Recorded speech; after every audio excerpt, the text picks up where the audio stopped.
What's cracking, y'all? You are now watching Boo TV. Appreciate you for stopping in. Like, comment, subscribe, hit the bell, stay notified, and let's get into the topic for today. Y'all know I love Kobe Bean Bryant to death.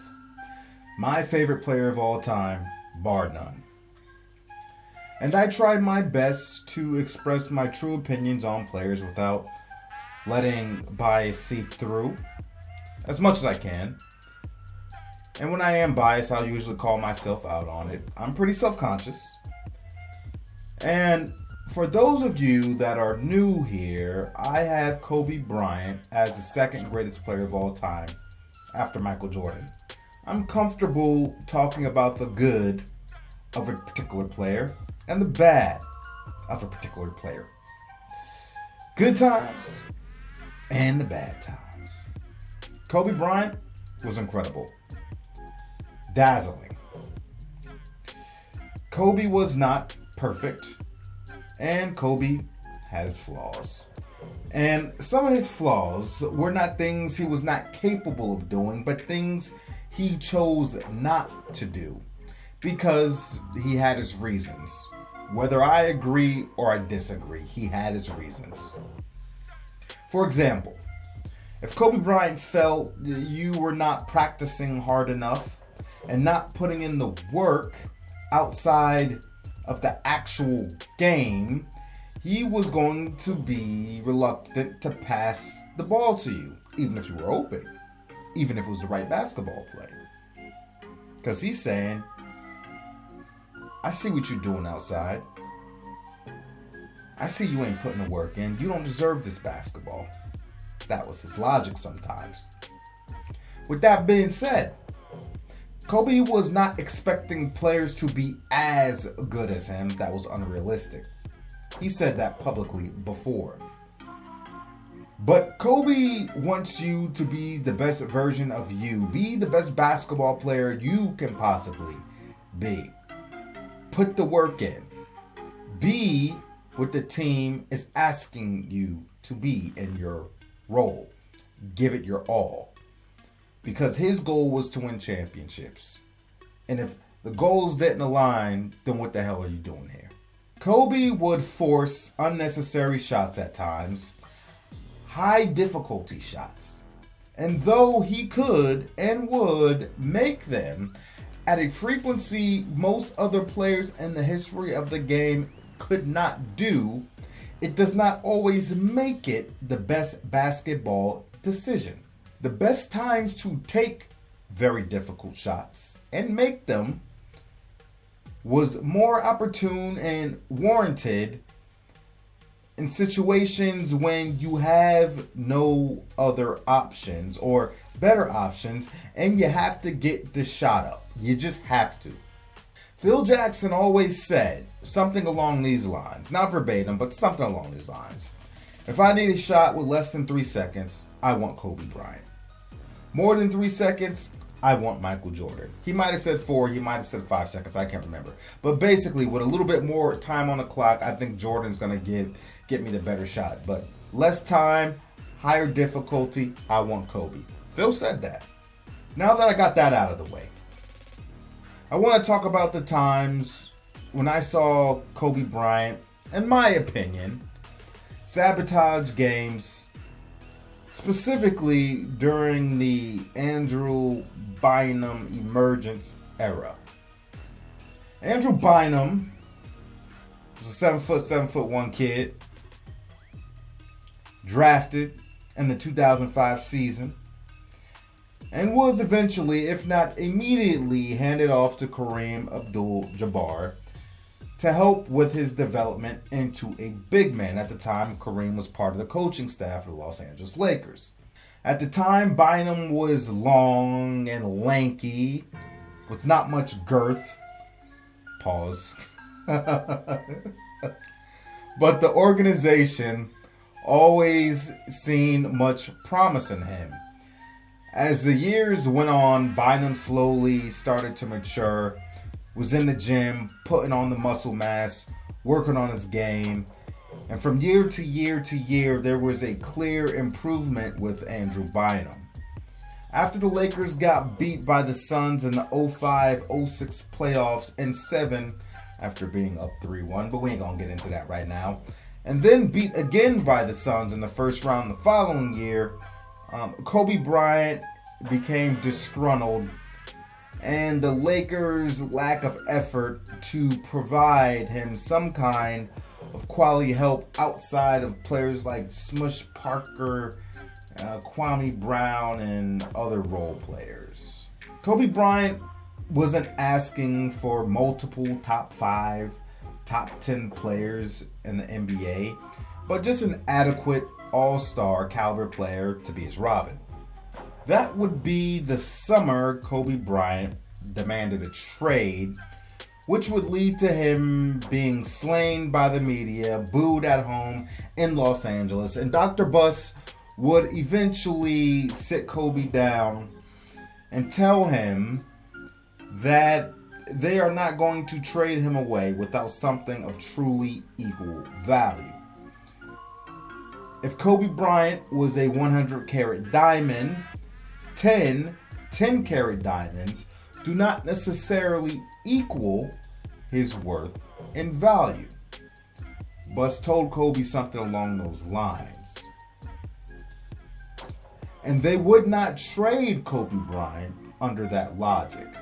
Also, if you remember the rumors of Jason Kidd to the Lakers popping up, and Kobe Bryant went viral around that time, and they recorded video of him outside, I think it was in a parking lot or something, saying regarding Andrew Bynum and that they should ship his ass out. He was like, hey, ship his ass out. You kidding me? We talk about one of the greatest point guards of all time, and Jason Kidd. He said something along those lines. I'll probably plug the video in here. You know, if it came to him or Jason Kidd. J. Kidd is one of my favorite players of all time. Jason Kidd is my favorite point guard of all time. Not saying he's the best, but he's my favorite. But given how things would play out in the following years, that video probably didn't age very well, did it, Kobe? Rest in peace. Are you kidding me? He's the one that drafted Bynum, so he's not gonna let him go. Fucking ship his ass out. You talking about Jason Kidd, but they don't want to do that. They think Andrew Bynum's gonna be. So now we sit here in this fucked up position. What's Andrew Bynum's potential? Honestly. No, man. I'll start. Mitch Country Mitch Country had the nerve to ask.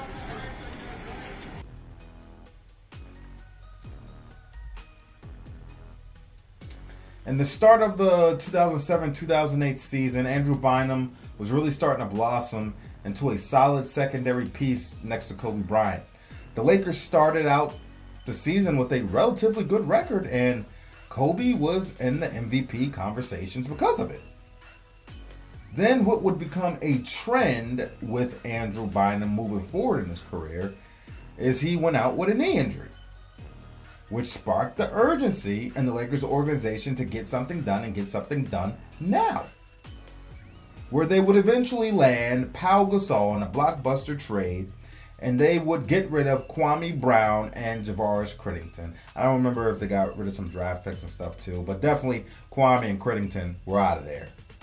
Now, Andrew Bynum would not return the rest of the season, but Pau was exactly what Kobe Bryant needed. Everyone locked into the triangle perfectly with the addition of Pau Gasol and his high basketball IQ and his skill set. And the Lakers stormed to the finals where they would eventually lose to the Boston Celtics. And Andrew Bynum's lack of presence, because he didn't play, was felt as Pau got dismantled by the Celtics front line. The next 2 years, Bynum stayed relatively healthy, even playing through a torn meniscus, which he gets no credit for in that 2010 playoff run, playing on that torn meniscus, by the way. Andrew Bynum and Pau played great together, but Bynum was the third option most nights, and his game was much more potent offensively than what he was allowed to do, given the pecking order and being the third option.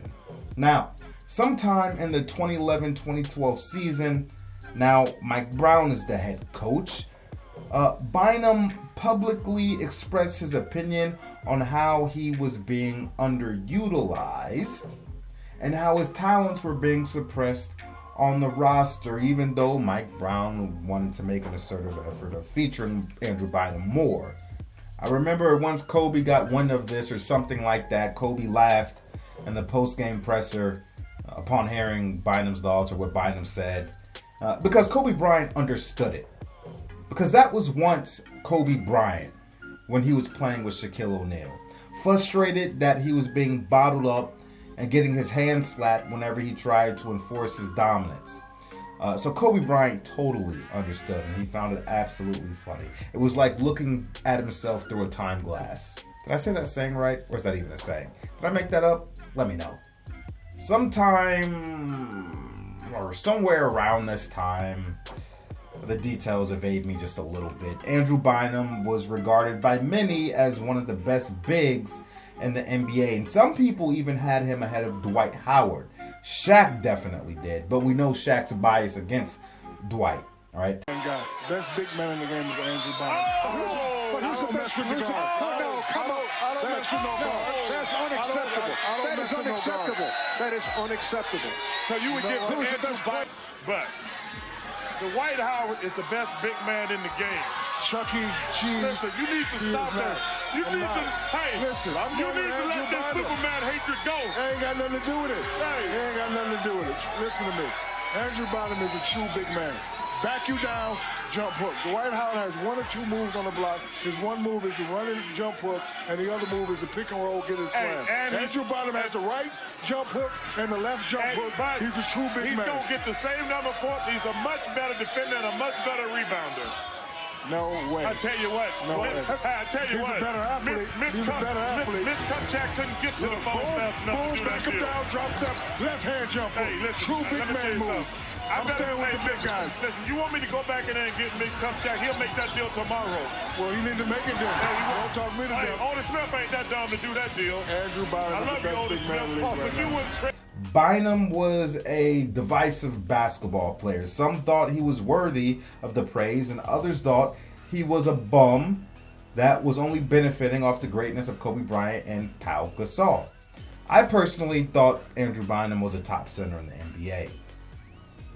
I thought offensively, Andrew Bynum was miles ahead of Dwight Howard, even as a third option. But defensively, I thought Dwight was miles ahead of Andrew Bynum, given his athleticism and versatility on the defensive end. And let's face it, Dwight Howard just had a better body, a more healthier body. He was more of an Iron Man than Andrew Bynum was, who had knees made of glass.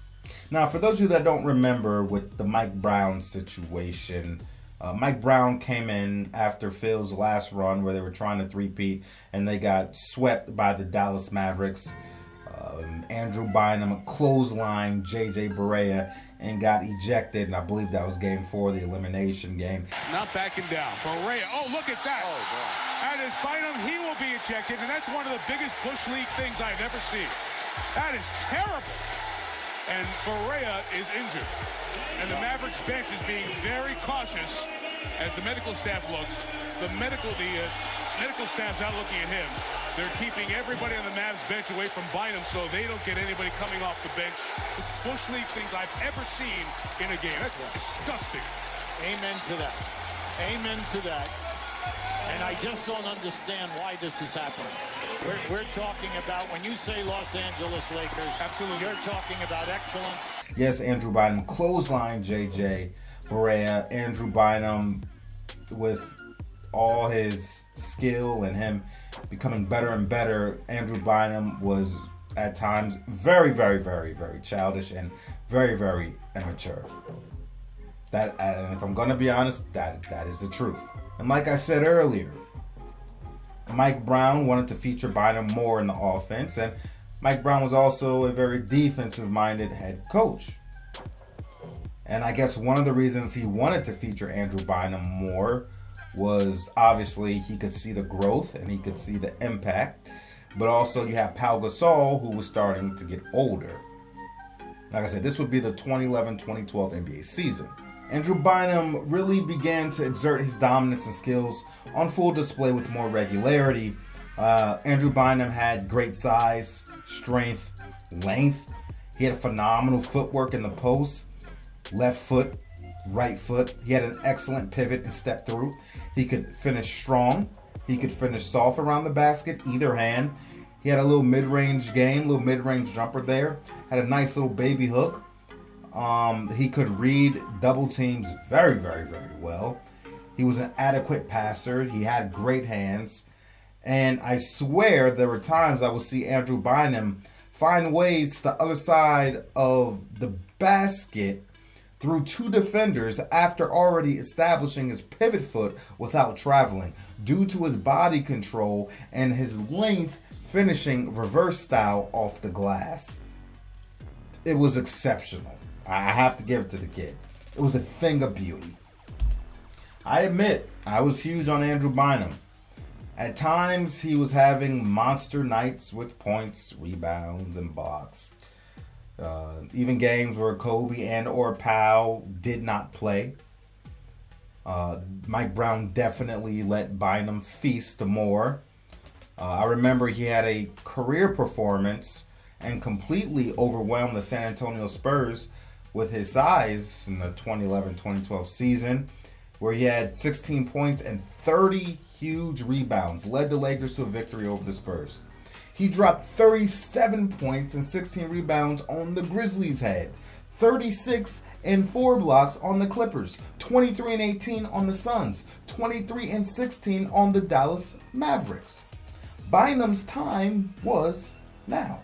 And there were games where Kobe Bryant, I felt like, would take the Lakers out of their offense.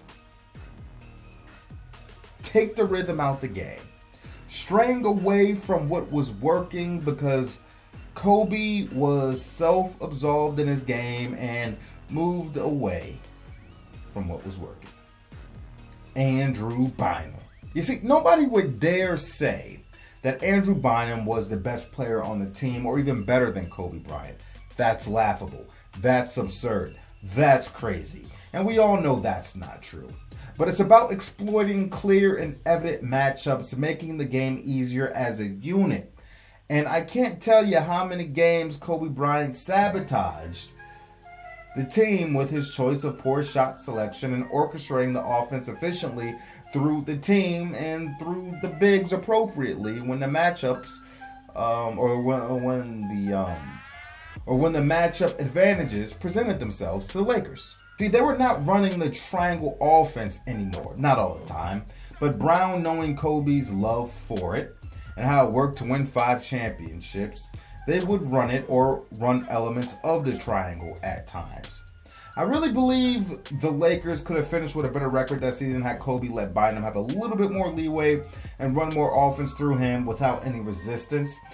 Kobe was an alpha among alphas, and any notion of the Lakers being anybody else's team but his was not acceptable and not even a thought. Kobe jostled for the team during the Shaq and Kobe era, and eventually he ran Shaq out of LA. And now that he got what he wanted, he would be damned if anybody could take it away from him. Not saying that Bynum was necessarily in a position to do that, but some people might look at analytics and be like, look at Bynum's points, look at Bynum's rebounds, look at his blocks, look at his efficiency, his accuracy. He's the best player on the team. Kobe was not going to even let such a door crack open. He was going to make it evident that I remain the top dog in the pecking order, and if we're going to win, we will do it my way, with me leading the charge and everyone else play your roles. The media would have done that, because you remember when Dwight Howard came over to the Lakers, people were starting to say, Kobe Bryant isn't the best player in Los Angeles. They were saying Chris Paul was better than Kobe at the time. I vehemently disagreed. And they were saying, not only is Kobe not the best player in LA, he's not even the best player on his team. That's Dwight Howard. Please, don't make me vomit. Because of what?